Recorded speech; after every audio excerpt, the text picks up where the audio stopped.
اكيد سمعت قبل كده عن الشاشات الاوليد والاموليد، وبتقعد تسال نفسك ايه الفرق ما بينهم طالما الاثنين بيدوك نفس التقنيه. الفيديو ده عشانك.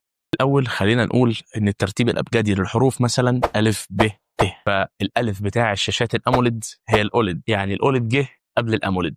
الاموليد هي تحديث للاوليد، بمعنى اصح اي شاشه اموليد اوليد، بس مش اي شاشه اوليد اموليد.